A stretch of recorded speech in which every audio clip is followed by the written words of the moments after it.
Halo semuanya, jumpa lagi dengan saya Kim dalam online experience Gracia Community Purwokerto kita hari ini.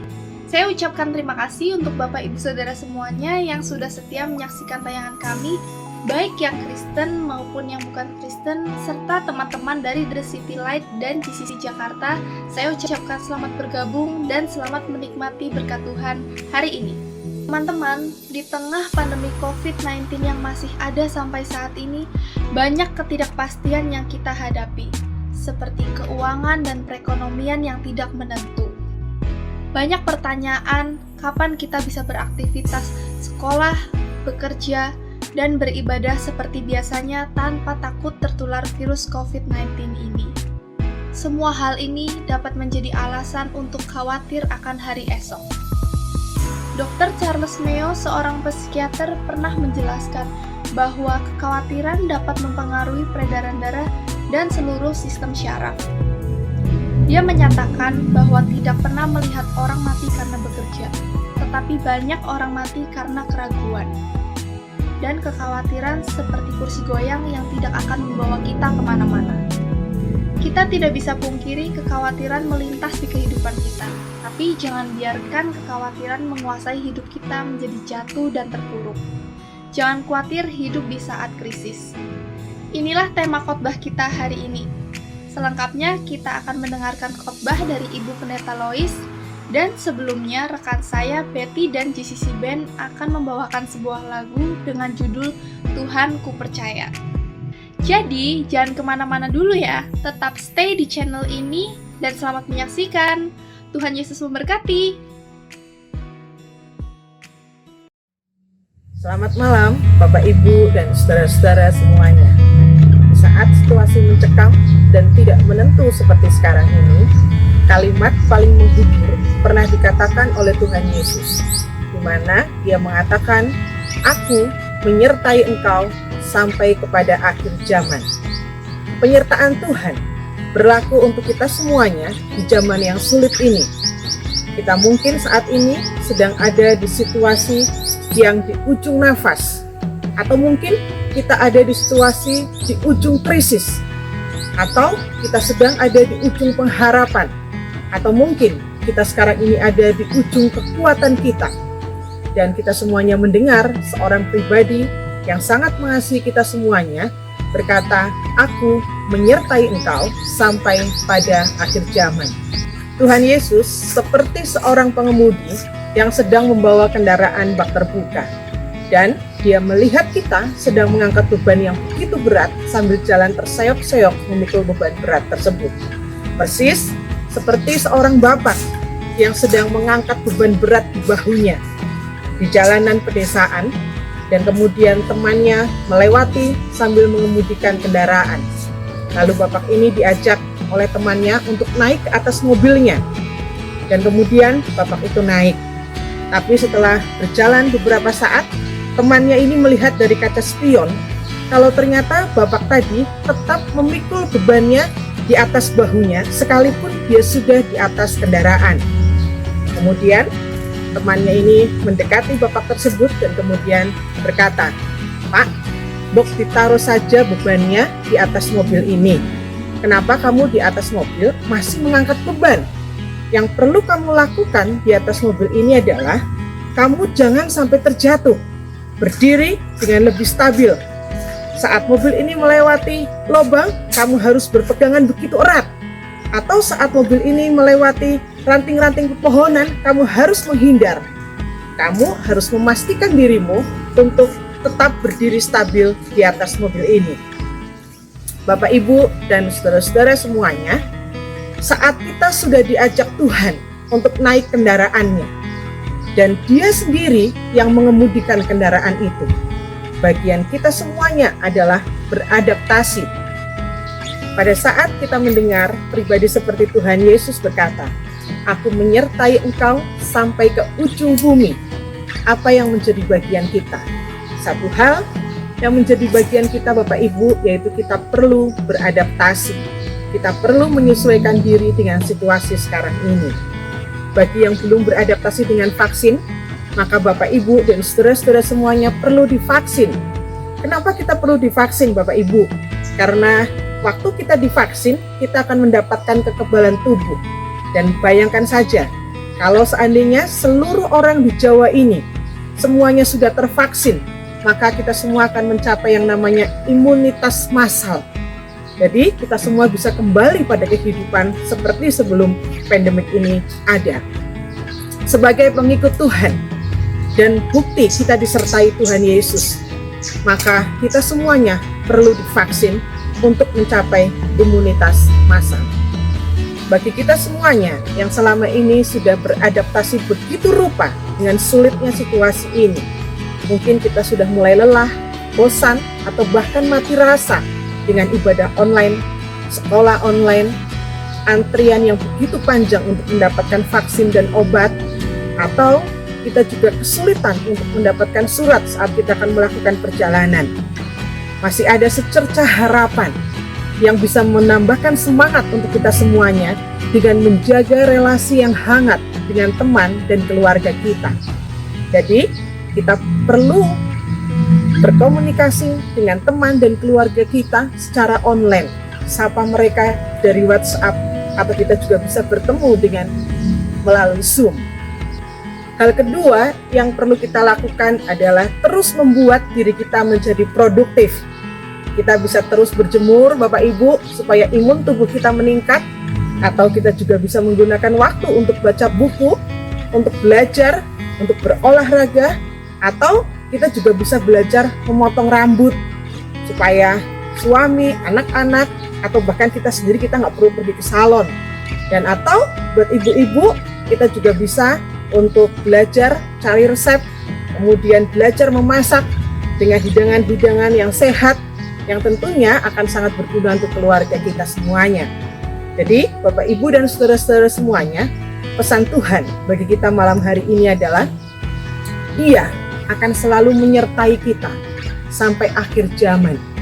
Dan tanggung jawab kita semuanya adalah beradaptasi. Mari beradaptasi, dan kita percaya Tuhan beserta dengan kita semuanya. Tuhan memberkati.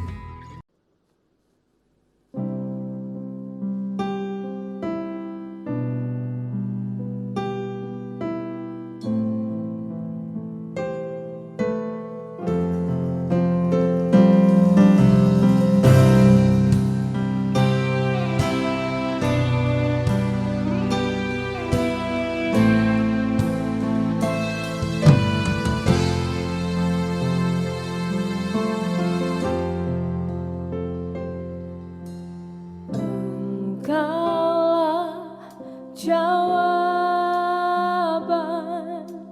di setiap doaku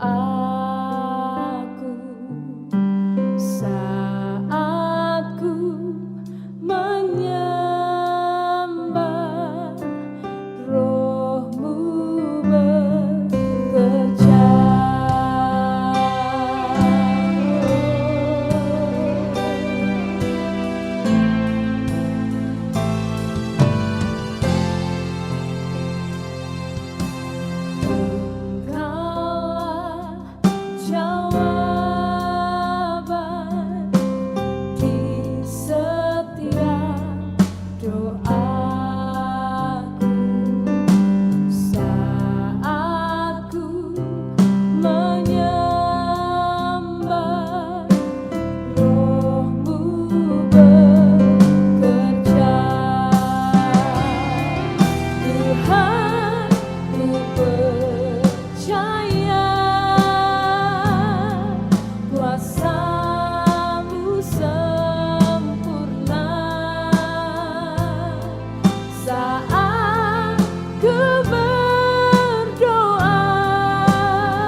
Kita semua sedang menjalani masa PPKM dari tanggal 3 Juli sampai 20 Juli dan diperpanjang sampai tanggal 25 Juli yang akan datang.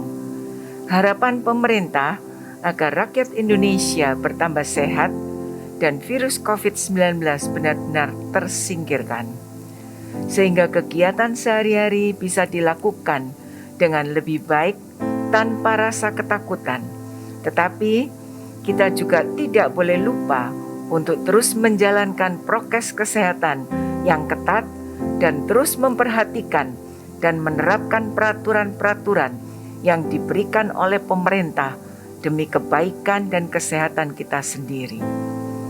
Banyak orang merasa ketakutan karena pandemi yang makin mengganas, mengamati dunia kesehatan di mana pandemi belum berhenti. Ketakutan-ketakutan yang terjadi hari-hari ini tentunya telah menimbulkan kekhawatiran, khawatir tertular virus, sehingga banyak orang mulai menutup diri dan berusaha keras untuk menjaga kesehatan masing-masing. Karena terus muncul varian-varian baru, tentunya ini semua juga membuat kita takut dan khawatir, karena kita tidak bisa bebas melakukan tugas pekerjaan, mencari nafkah dan lain-lainnya. Anak-anak juga tidak bisa mendapatkan pendidikan yang baik seperti hari-hari lalu, sehingga banyak orang tua merasa kewalahan, putus asa, bahkan ada yang mengeluarkan anaknya dari sekolah karena sekolah belum bisa tatap muka. Semua ini tentu membuat suatu kesedihan dan kekhawatiran tersendiri akan jadi apa anak-anak kita di kemudian hari.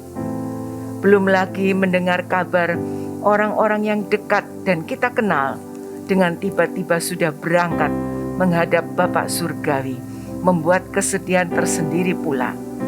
Di tengah-tengah situasi dan kondisi yang kurang berteman saat ini, kita juga mendengar berita yang menakutkan. Apakah itu kondisi alam? Kita mendengar dan menyaksikan terjadinya gempa bumi, banjir dan lain-lain, yang menimbulkan banyak orang mengalami kesedihan karena mengalami kerugian materi dan lain-lain. Kalau kita mengamati sosial politik negara kita, juga bisa membuat kita khawatir akan apa yang terjadi di kemudian hari. Alat transportasi apapun bentuknya di zaman modern ini bisa juga menimbulkan kekhawatiran. Pesawat yang tergelincir, yang hilang kendali dan jatuh, mobil bertabrakan, kapal selam tenggelam, dan kita mendengar kabar baru-baru ini tentang kapal yang berfungsi sebagai rumah sakit apung atau kapal apung yang diprakarsai oleh Dr. Lee Darmawan. Kapal tersebut dipakai khusus untuk pengobatan gratis ke berbagai pelosok daerah terpencil di Indonesia yang tidak terjangkau oleh pemerintah dan sudah menolong banyak orang di daerah-daerah terpencil. Tiba-tiba tenggelam karena usia kapal yang sudah tua, sehingga membuat penduduk daerah terpencil merasa khawatir. Tidak ada lagi pengobatan gratis atau cuma-cuma yang sangat menolong mereka lagi. Dan luar biasanya adalah kekuatan pekerjaan yang baik dari orang dengan niat hati baik yang dilakukan oleh Dr. Lee Darmawan. Belum seminggu mengalami duka cita karena tenggelamnya rumah sakit apung ini. Saat ini telah terkumpul dana 20M lebih dari target 15M yang dibutuhkan, sehingga bisa membeli sebuah kapal lagi dan sedang dalam persiapan membangun ruang-ruang seperti layaknya rumah sakit. Hidup di masa pandemi, hidup di masa kritis, salahkah bila kita memiliki perasaan khawatir? Banyak hal dalam hidup dapat menimbulkan kekhawatiran. Khawatir sakit, khawatir uang belanja tidak cukup, khawatir kecelakaan, khawatir masa depan. Tahukah Anda bahwa kekhawatiran selalu menyangkut nanti, hari esok, atau masa depan yang tak selalu pasti. Justru karena ketidakpastian itulah orang menjadi khawatir. dalam berbagai hal yang seolah-olah tidak menguntungkan. Pesan Tuhan untuk kita semua, janganlah kamu khawatir akan hidupmu. Tuhan yang memberi kita kehidupan, Tuhan juga akan mengatur dan menjamin hidup kita. Matius 6 ayat 25-34 mengatakan, "Karena itu, aku berkata kepadamu, janganlah khawatir akan hidupmu, akan apa yang hendak kamu makan atau minum, dan janganlah khawatir pula akan tubuhmu, akan apa yang hendak kamu pakai. Bukankah hidup itu lebih penting daripada makanan, dan tubuh itu lebih penting daripada pakaian?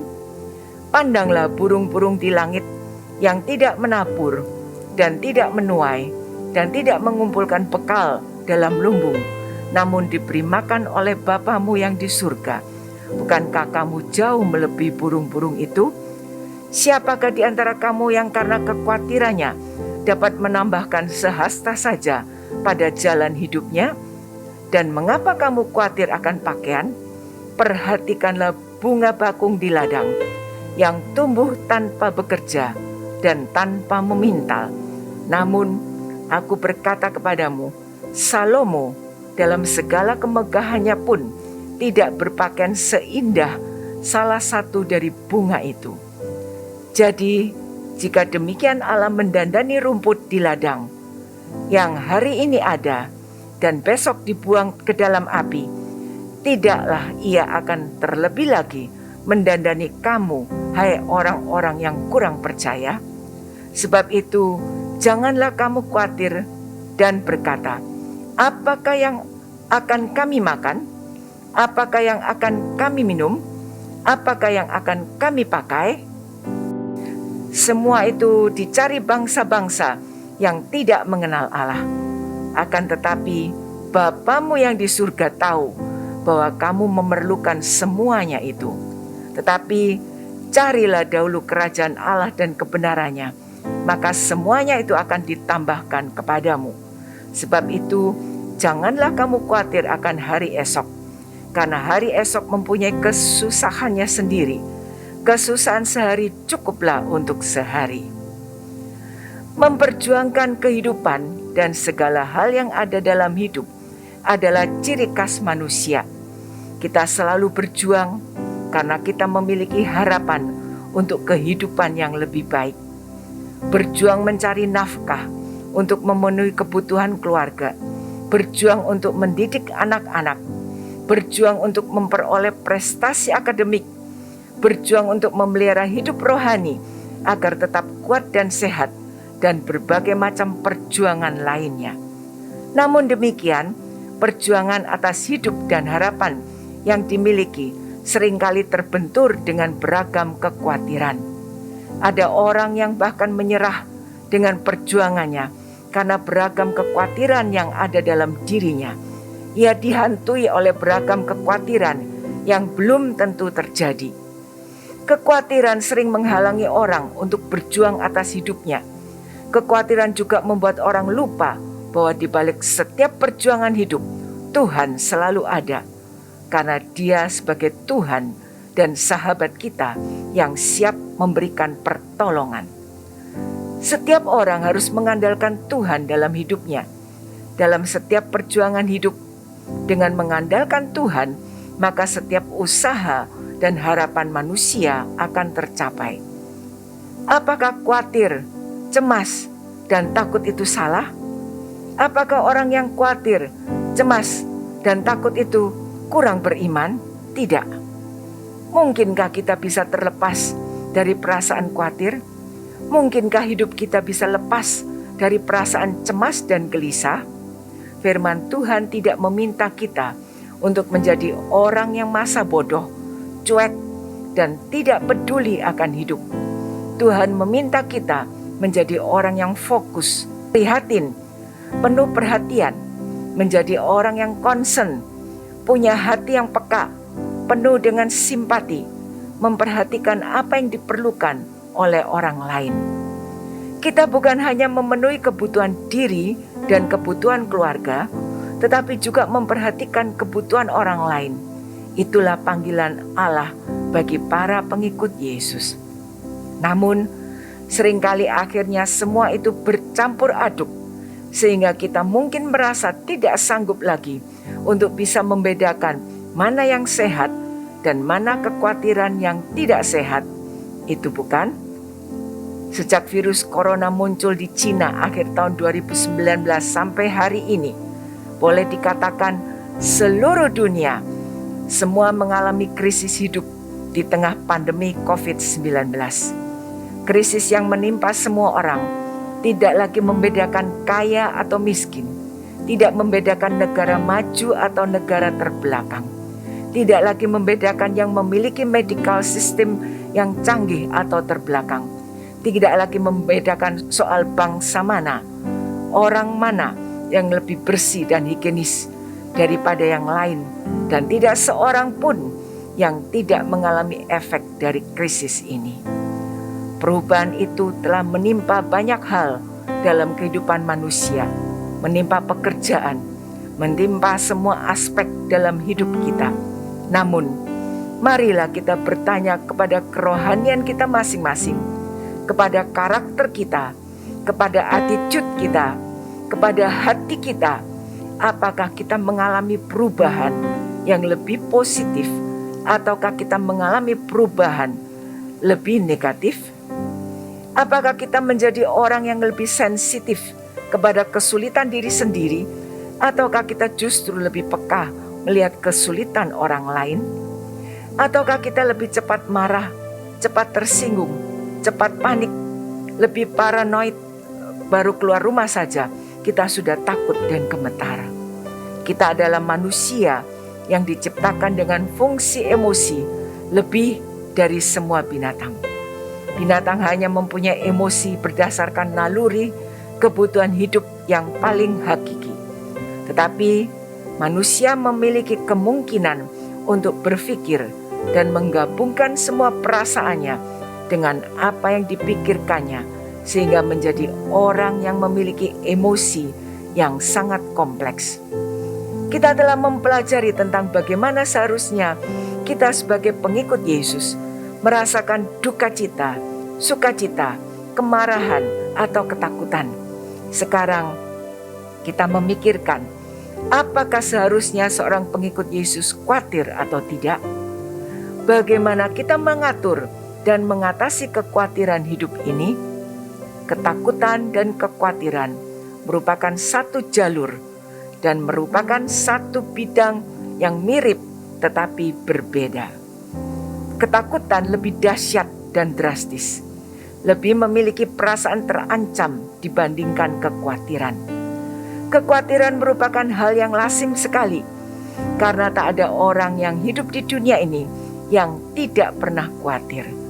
Ketika Tuhan Yesus mengajar murid-muridnya untuk tidak khawatir, itu juga berlaku untuk kita agar tidak khawatir dalam hidup ini. Di tengah situasi yang kurang baik, Tuhan mengajar agar kita tidak khawatir. Khawatir itu terbalik dengan iman. Kekhawatiran dapat melumpuhkan iman kita sebagai pengikut Yesus. Itu sebabnya kekhawatiran adalah dosa. Karena Tuhan mengatakan bahwa kita harus berjalan dengan iman dan bukan dengan penglihatan. Hal yang paling sering dikeluhkan oleh manusia dalam hidupnya adalah tentang hal untuk mencukupkan kebutuhan hidup hari ini atau esok. Banyak yang khawatir tentang hal makanan hari ini ataupun apa yang akan dipakai hari ini dan besok. Kadang manusia berpikir bahwa mereka bertanggung jawab atas seluruh kehidupannya, termasuk jalan hidupnya. Orang yang hidupnya dikuasai oleh kekhawatiran tidak akan bertumbuh imannya. Mengapa kita tidak perlu khawatir akan hidup ini? Yang pertama, kekhawatiran tidak akan pernah memberikan jalan keluar. Kekhawatiran berangkat dari hati yang tidak yakin dan tidak percaya akan pemeliharaan Tuhan. Tuhan Yesus sebelum berbicara tentang kekhawatiran, Tuhan Yesus mengatakan apa yang menjadi harta paling penting. Janganlah kamu mengumpulkan harta di bumi ngengat dan karat merusakkannya, dan pencuri membongkar serta mencurinya. Tetapi kumpulkanlah bagimu harta di surga. Di surga ngengat dan karat tidak merusakkannya, dan pencuri tidak membongkar serta mencurinya. Tetapi kumpulkanlah bagimu harta di surga. Di surga ngengat dan karat tidak merusakkannya, dan pencuri tidak membongkar serta mencurinya. Karena di mana hartamu berada, di situ juga hatimu berada. Tuhan Yesus ingin kita menata hati kita baik-baik, mengerti dan mengetahui akan harta di surga yang luar biasa berharga itu, yang menjadi lebih penting dan lebih utama daripada harta di dunia ini yang bisa hilang, rusak, dan habis.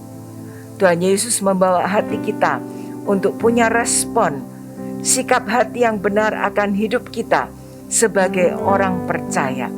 Karena itu Tuhan Yesus mengingatkan kita, karena itu aku berkata kepadamu, janganlah khawatir akan hidupmu, akan apa yang hendak kamu makan atau minum, dan janganlah khawatir pula akan tubuhmu, akan apa yang hendak kamu pakai.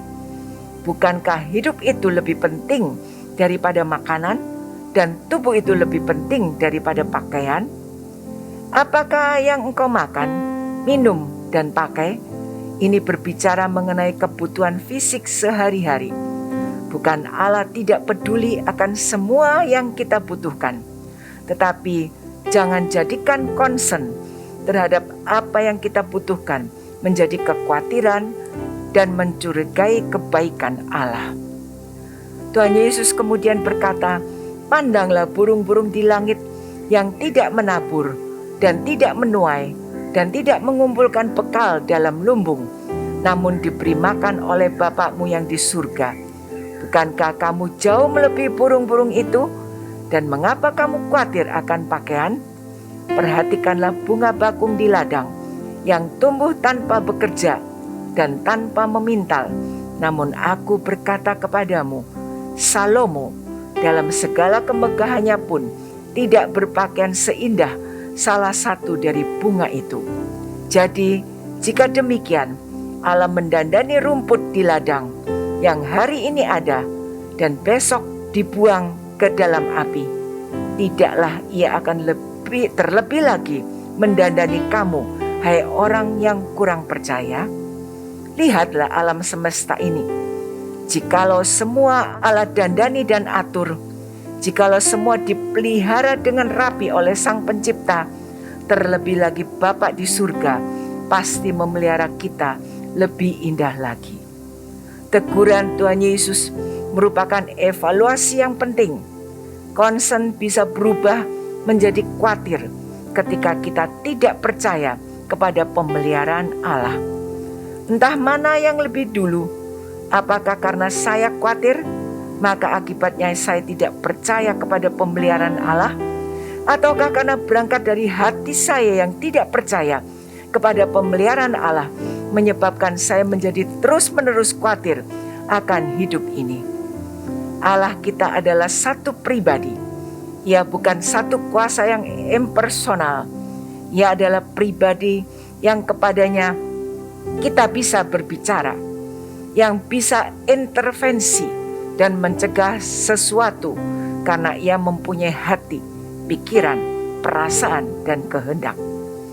Tuhan Yesus melakukan tanda-tanda ajaib dan mujizat menyembuhkan orang yang sakit dan dalam penderitaan. Ia melakukan segala sesuatu karena Ia adalah Allah yang berpribadi baik dan indah adanya. Itu sebabnya Paulus berkata, janganlah hendaknya kamu khawatir tentang apapun juga, tetapi nyatakanlah dalam segala hal keinginanmu kepada Allah dalam doa dan permohonan dengan ucapan syukur. Bukan berarti segala persoalan itu tidak ada. Bukannya kita tidak perlu apa-apa, tetapi kita dipanggil untuk berdoa kepada Allah, menyatakan segala keinginanmu kepadanya. Kekhawatiran kita muncul karena kita tidak yakin bahwa Allah yang baik itu memelihara kita. Yang kedua, kekhawatiran tidak boleh mengecilkan kebesaran Tuhan. Jangan khawatir, kata Tuhan Yesus. Jangan khawatir atas apapun dalam hidupmu. Bukan berarti firman Tuhan itu memperkecil persoalan hidup, tetapi jangan sampai kekhawatiran kita mengecilkan kebesaran Allah. Jangan sampai kekhawatiran bersarang dalam hati kita, karena dia akan merongrong keyakinan kita dan memudarkan bahwa Allah itu besar dan agung, jauh melebihi kesulitan hidup kita. Ada kehilangan, ada kesedihan, ada air mata. Bukannya semua itu tidak ada. Kalau kita menengok ke belakang, melihat perjalanan hidup kita, kita bukan melihat hal-hal yang tidak baik yang terjadi. Tetapi setelah hal-hal yang tidak baik itu, berapa besar tangan pemeliharaan Allah yang terjadi bagi hidup kita. Karena Tuhan tidak pernah berubah. Ia pemelihara hidup kita dari hari ke hari.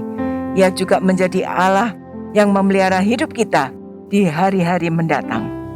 Filipi 4 ayat 8, Paulus berkata, "Jadi akhirnya saudara-saudara, semua yang benar, semua yang mulia, semua yang adil, semua yang suci, semua yang manis, semua yang sedap didengar, semua yang disebut kebajikan dan patut dipuji, pikirkanlah semuanya itu." Paulus meminta kita membuang segala pikiran yang negatif, yang berperang dan yang ingin memenuhi pikiran kita itu dengan hal-hal yang tidak benar. Jangan iri, jangan dengki, dan jangan membandingkan mengapa krisis orang lain lebih sedikit daripada krisis saya. Yang harus kita lihat adalah bagaimana memenuhi hati kita dengan segala kebaikan dan pemeliharaan Tuhan dalam hidup kita. Kalau Paulus bisa berkata demikian, bukan karena hidupnya lancar, baik, hebat, terus-menerus tidak ada persoalan, tidak. Paulus berkata, "Kukatakan ini bukanlah karena kekurangan, sebab aku telah belajar mencukupkan diri dalam segala keadaan. Aku tahu apa itu kekurangan, dan aku tahu apa itu kelimpahan. Dalam segala hal dan dalam segala perkara, tidak ada sesuatu yang merupakan rahasia bagiku, baik dalam hal kelimpahan maupun dalam hal kekurangan." Sebagai pengikut Yesus, apakah kita menemukan sekuritas dan keamanan hidup kita di dalam Tuhan? Ataukah kekhawatiran kita menyatakan bahwa sebenarnya kita dipenuhi oleh perasaan insecure karena kita menaruh identitas kita pada hal-hal yang salah? Pada waktu Tuhan Yesus berkata, "Bukankah hidupmu lebih penting daripada makanan dan tubuhmu itu lebih penting daripada pakaian?" Tuhan Yesus membawa kita untuk meletakkan perspektif yang tepat pada tempat yang tepat. Mana yang penting dan mana yang lebih penting. Kita perlu mawas diri ketika hati kita dipenuhi dengan kekhawatiran kepada apa yang saya makan, minum, dan pakai, kepada apa yang saya lakukan, apa jabatan saya, apa pekerjaan saya.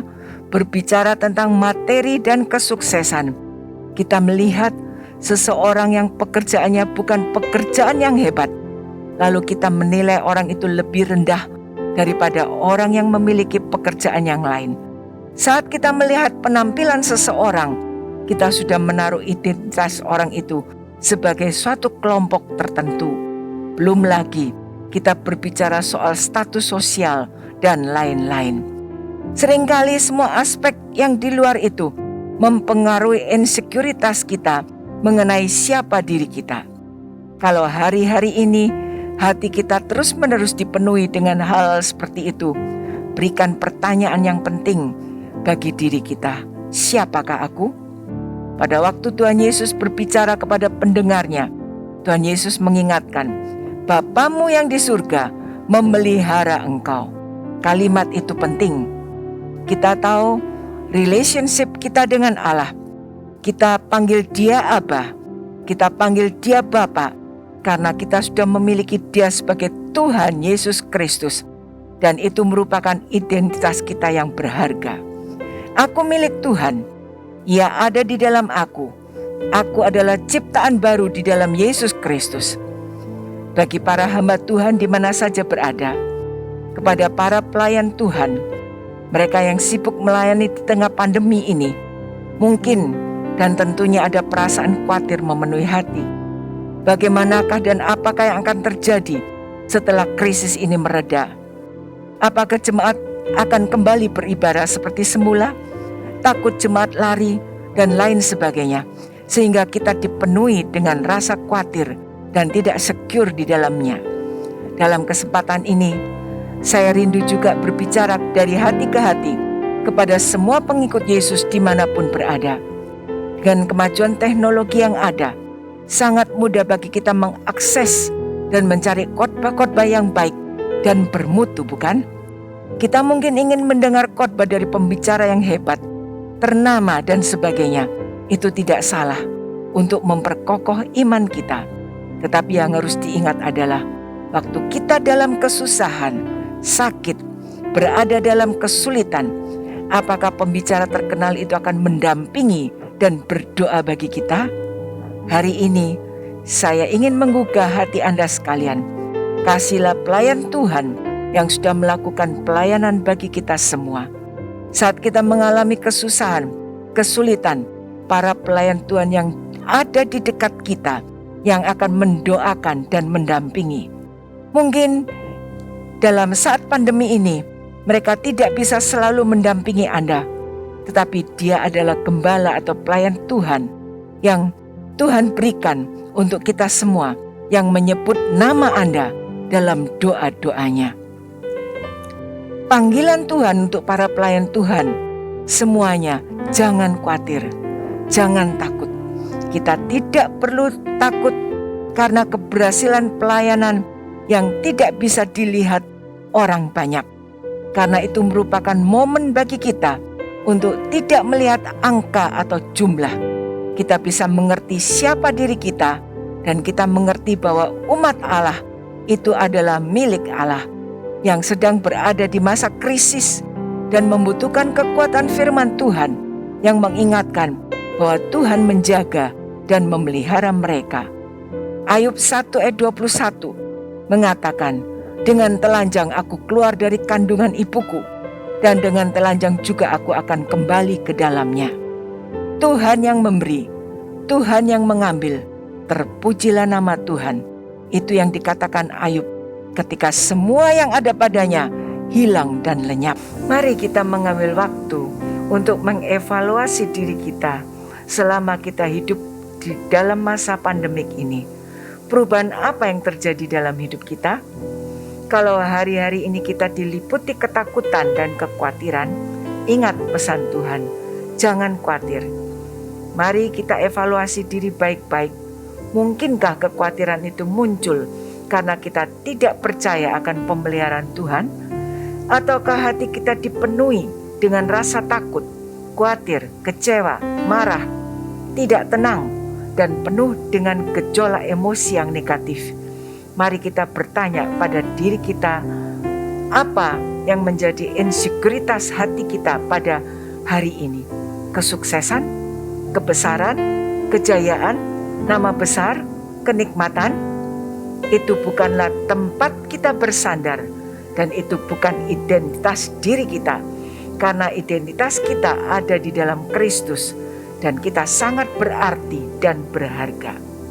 Kekhawatiran tidak akan pernah memberikan jalan keluar, tidak akan pernah ada solusi, malah menimbulkan stres, depresi, sakit kejiwaan, hingga sampai berniat mengakhiri diri sendiri.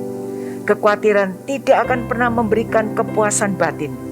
Kita tidak akan pernah ada sukacita, kedamaian dan ucapan syukur, malah menimbulkan berbagai penyakit. Kekhawatiran tidak akan pernah memberikan pertumbuhan iman, tidak mampu menghadapi kenyataan hidup, berfokus pada dirinya sendiri, dan takut menghadapi masa depan. Ketahuilah, kita memiliki Allah dengan kuasanya yang sanggup memberikan pertolongan kepada kita. 1 Petrus 5 ayat 7 mengatakan, serahkanlah segala kekhawatiranmu kepadanya, sebab ia akan memelihara kamu. Amin. Kita akan masuk dalam perjamuan kudus. Sebelumnya, mari kita berdoa. Tuhan, di tengah kegalauan dunia, kami bersyukur karena Tuhan mengingatkan kami kembali untuk tidak khawatir menjalani kehidupan ini. Kami memiliki Allah yang sanggup memberikan pertolongan. Kami tidak mau memikul beban hidup dengan kekuatan diri sendiri, tetapi kami menyerahkan semua beban hidup kepada Tuhan. Kami tidak ingin kehilangan sukacita dan kedamaian akibat kekhawatiran. Kami tak ingin iman kami goncang akibat kekhawatiran hidup, karena kami memiliki Allah dengan kuasa-Nya yang besar, yang dapat mengatasi segala kekhawatiran hidup ini dan memberi kami kelegaan. Tuhan, sebentar kami akan bersekutu dengan tubuh dan darah Kristus lewat perjamuan kudus. Layakkan kami mengambil bagian dalam persekutuan ini. Saudara-saudara, kita bersama-sama mengambil roti dan dengar firman Tuhan. Sebab apa yang telah kuteruskan kepadamu, telah aku terima dari Tuhan, yaitu bahwa Tuhan Yesus pada malam waktu Ia diserahkan, mengambil roti, dan sesudah itu Ia mengucap syukur atasnya. Ia memecah-mecahkannya dan berkata, "Inilah tubuhku yang diserahkan bagi kamu. Perbuatlah ini menjadi peringatan akan aku." Bukankah roti yang kita pecah-pecahkan adalah persekutuan dengan tubuh Kristus? Dalam nama Tuhan Yesus Kristus, kita makan roti ini bersama-sama.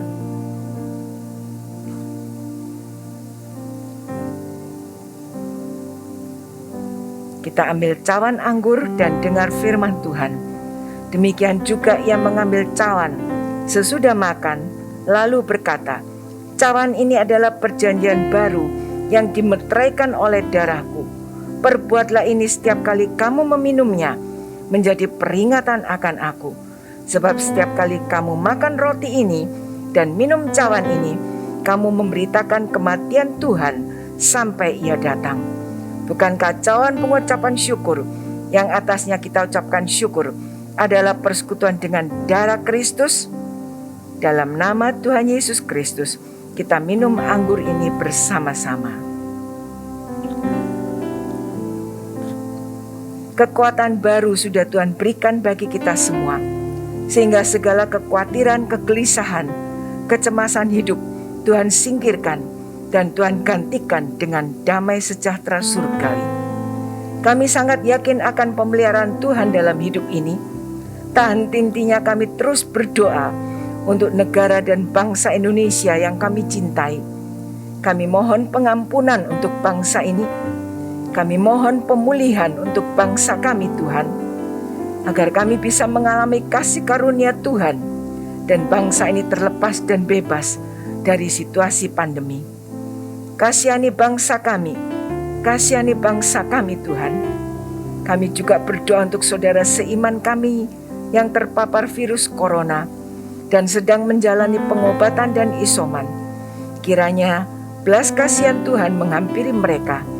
Tangan-Mu yang berkuasa menyembuhkan dan menjamah. Berkatilah para nakes yang siang malam terus berjuang demi keselamatan banyak orang. Beri kepada mereka imun tubuh ekstra, dijauhkan dari segala sakit penyakit.